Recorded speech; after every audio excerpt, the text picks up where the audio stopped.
natural good humor. They say I'm out of my mind, standing on the outside, but it's cooler, it's fresher. I like it here. This is one of the weirder setups I've done, mostly because this isn't propped up on anything. Instead, I'm holding this, and it really hurts because all my joints have given out. But anyways, my video this week is going to be a little different than what would usually be, because it's Pride Month, and I'm proud to be a member of the community. So, this video is just going to be, like, a little educational bit on, like, the do's and don'ts of Pride, and kind of, like, a laydown of the history of Pride. At this point, I'm not sure how long my computer battery is going to last, because I just found out that I didn't have it plugged in last night, so that's great. But anyways, I made a presentation, funky, and it's basically like a lowdown of like the do's and don'ts of Pride and the history, and I think I'm going to be linking that in the description down below. It's an open link, so anyone with a link can see it basically. I know my face looks bad, by the way, I'm working on that. So, this is just basically what Pride is. Pride's an event that takes place during the month of June in the US, and I think across the world in some countries. It celebrates the history of being gay and queer, because we're here. And, so basically, Pride was started kind of 1969, 1970. First Pride Parade was in 1970, but kind of the real kind of, you know, get on with it was June 28th, 1969, and that's basically, there was this place called the Stonewall Inn in Greenwich Village in New York City, and the police raided there. It was a gay bar, and so these people, they're like, yeah, we don't want this anymore, we don't want to be scared. So there was this whole, like, movement, and it's still going on, because we still don't have basic human rights. And, so yeah, we did under Obama, and then Trump kind of did some stuff, so that's not fun. So the creator of Pride, I think people don't recognize who she is enough, because, like, you see all this hate in the community, and it's, like, it's small groups that are, like, pitting themselves against each other and trying to pit everyone else against them, but nobody realizes who created Pride. Marsha P. Johnson. She's a trans black woman, and she was bisexual, and she's the one who kicked this whole thing off. It's, like, props to you, queen. So she basically started this kind of, what is it? So it's a group, I guess, and it's called STAR, and it's to help homeless teens in the New York City area, and she was murdered at the age of 46, and the really sad thing about that is that she lived past, like, the age that most trans women live to. The average age for trans women to live to is 35 years old. And you've heard in the news, like, a lot of this. It's like, this trans woman was murdered 2 days ago in this gruesome fashion. It's like, can you please stop? Because, like, they want to live too. Okay, my computer's really not working well right now. Okay, so we're done with the history. We're going to go into some context. So, here's kind of the umbrellas, the gender umbrellas, as I like to call them. And I think that's one of the best explanations that you can have for gender, because it shows you everything. It's like, yeah, heck yeah, everything's there. So, for example, me, so there's the transgender umbrella. I identify under the non-binary umbrella as gender fluid, and that just basically means my gender could change from day to day, week to week, month to month, or whatever, and it's, like, there's no way to tell when it will, it just kind of will.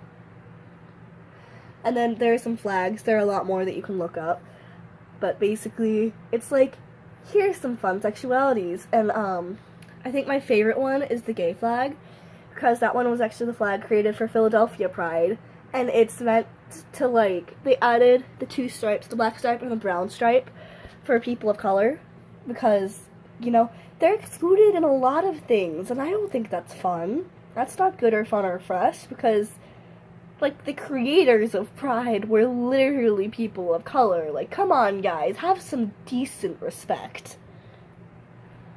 And so this is kind of something close to my heart, because I do identify as asexual, and there's this debate in the community of whether or not asexuals and aromantic people belong at Pride.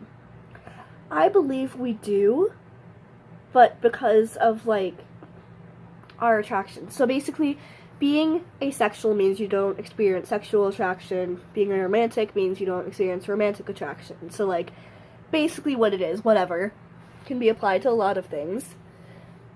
And, being asexual for me means I'm attracted to all genders, but, like, not in a sexual way. And it's just, like, there's this stupid debate over it. It's like, can you let us have a little bit of fun? We want somewhere where we can be accepted, too. It's like, I don't want to be killed. I don't want to be raped. And that's, like, literally what people do. So that's not fun. Anyways, so there's, like, an ace group at a Pride parade, and then there's a little Tumblr thing at the bottom here, which I love. I think it's so funny. It pleases me to think that I, as an asexual individual, would confuse and quite possibly piss off Sigmund Freud. He was like a psychologist dude. I don't know anything about him, because I'm not into that kind of history. Pardon my French, I'm still sick. So I have a guide to pronouns. Pronouns are a thing that's also very widely debated. Which honestly, I think is stupid. Because it's like, come on guys, like, show some respect. And I understand. Maybe you don't want this group at Pride, or maybe you don't want this group at Pride, but like, we kind of have nowhere else to go. And we're kind of part of the community anyways. So basically, the guide to pronouns. She, her pronouns are usually for those who identify as feminine. He, him are for those who identify as masculine.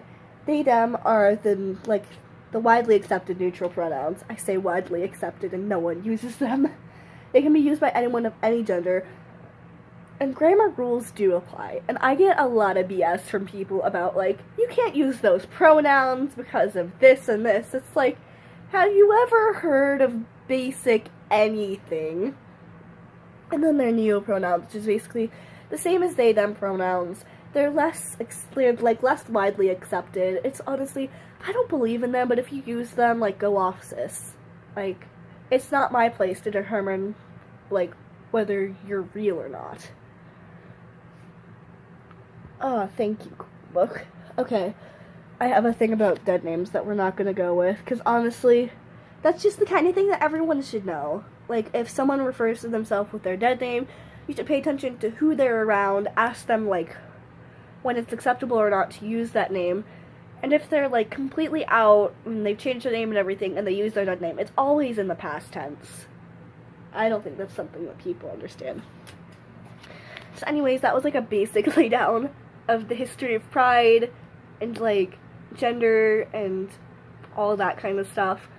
I'd like to thank y'all for watching. I'll be back next week. I don't know what kind of video we'll be doing next week, but I'll probably be back. I will let you know, I am doing summer school, and then marching band after that, so my schedule might be a little erratic. I might not be uploading as quickly as I usually do. That's fine. I forgot something, and that's a really important thing that I think needs to be remembered. So, y'all probably know about this already, but it's especially in the lesbian community, people identify under, like, the label of butch or femme or goth. And I'd like to say, that's not something you need to fit under. Like, I think that's something a lot of people don't understand. It was, like, me especially, with me coming to terms of my sexuality and trying to figure out what the heck I was. I was, like, trying to figure out, am I butch, am I femme, am I both, am I neither, what the heck? And, it's important to remember, those are fun subcategories that some people like to say they fit into. Literally not everyone will fit into those. Barely any people will fit into one or the other, or, like, the other. And that's also an important thing to remember, because it's, like, not everyone's the same, and it's kind of trying to pit people against each other, like I said before with the subgroups and everything. Trying to pit people against each other, which isn't, like, something that the community as a whole believes in. Okay, that's it now. Thanks for watching. Make sure to like and subscribe. You can comment down below what you want to see from us next or whatever. Any questions you can say down below, and I'll try to answer them as best I can. I'd like to say, have a happy Pride Month.